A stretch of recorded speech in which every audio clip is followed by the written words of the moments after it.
A viral Twitter thread exposed the corruption of Neil Ferguson, the researcher responsible for the doomsday COVID-19 prediction model that turned out to be wildly wrong. First of all, the Ferguson model, as you remember, was used as justification for the government-mandated lockdowns that have wrecked the world economy. After Ferguson predicted 2 million Americans and 500,000 Brits would die from COVID-19 if the government did not lock down everybody and everything. But in his Twitter thread, Graham Neary exposes exactly how researchers, including Ferguson, miscalculated the fatality rate of the virus in its early days, causing the world to be, quote, gripped by fear with consequences that we'll be living with for many years to come, end quote.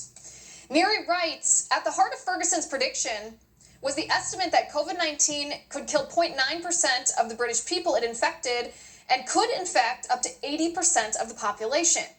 The source for this belief was an analysis of a subset of cases from China. But these cases were from just 6 passenger flights from Wuhan, a remarkably small sample size that any researcher worth his salt should know cannot be used to make worldwide public policy. Neary continues, and I quote, extrapolating from 6 flights might sound questionable to you, but it gets better. Out of 689 passengers, only 6 people tested positive for COVID-19. These 6 people were crucial for estimating disease prevalence, the infection fatality rates, and ultimately forecasting death all around the world. End quote. Based on those 6 passengers on 6 flights, Ferguson convinced the UK government to shut down the economy and forcibly quarantine even healthy people.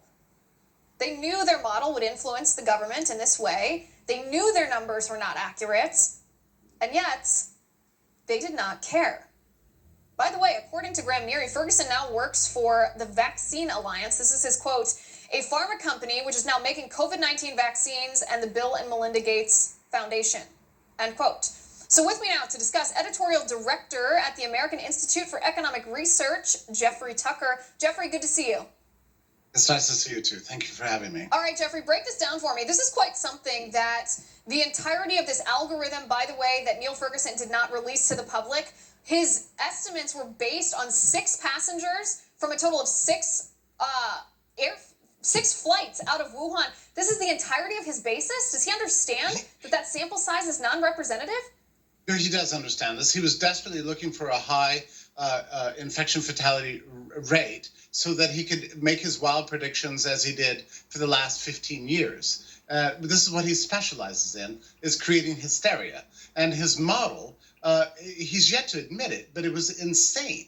It got everybody panicked, including even in the United States. But, the model was applied to Sweden, and it forecast like 100,000 deaths or 90,000 deaths. Well, in fact, they had 5,000, right? So this model is bogus. It's ridiculous. It's an agent-based model. It's silly, has ridiculous assumptions, and it's disgusting that he's yet to admit this. He was at the House of Lords in a testimony the other day and being grilled by some very smart people. And even then, he's still defending his model. This is a guy whose influence has been toxic for the world, destroyed the lives, arguably, of 1 billion people and freedoms all over the world. This man needs to be held to account. As for his conflict of interest, it's very interesting.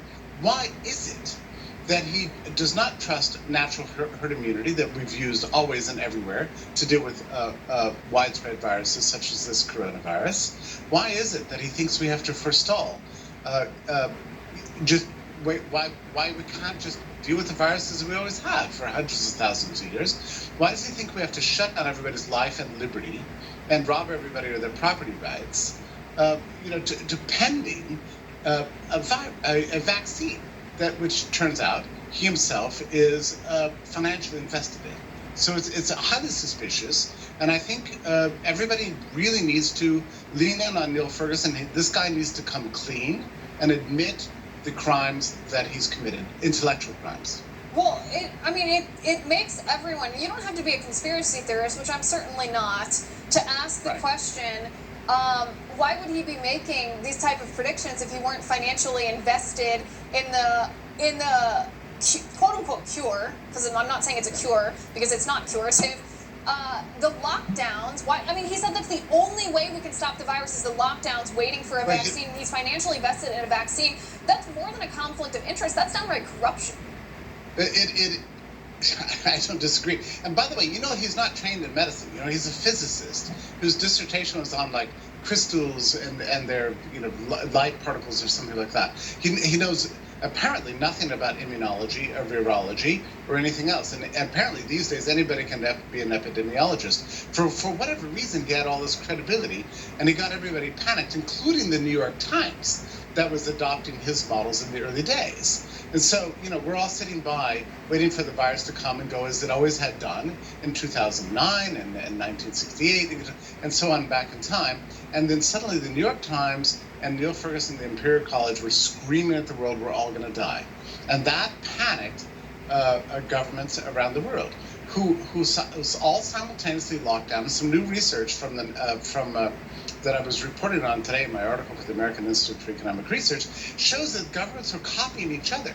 They didn't know what to do. They were panicked, and so they look at the neighboring government and go, we should do that. Oh, we should do that. Let's close the schools. Let's close the bars. Let's close the restaurant.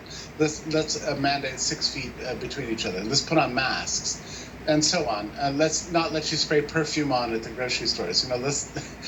You can't try and close at the thrift store, and so on. All these crazy, weird rules we're living through were all copycat policies implemented by governments that were panicked primarily by Neil Ferguson. Right. I mean, it's groupthink, but not in high school, not in middle school, but on the international level, the governmental level. These predictions, again, were calculated by a man who used 6 people to predict that 2 million Americans would die from COVID-19. This is so outrageous. And he admitted that he knew the impact of this research, what impact it would have, I should say, on governments around the world. He admitted the infection fatality might be lower because they don't have some data. And of course, he is financially vested in a vaccine after saying that the only way to stop this virus from killing millions and millions of people around the world is to lock down and wait for a vaccine. That is beyond sketchy. That is beyond a charade. That is downright corruption. He should be held to account. Jeffrey, thank you for being on the show. My pleasure. Up next.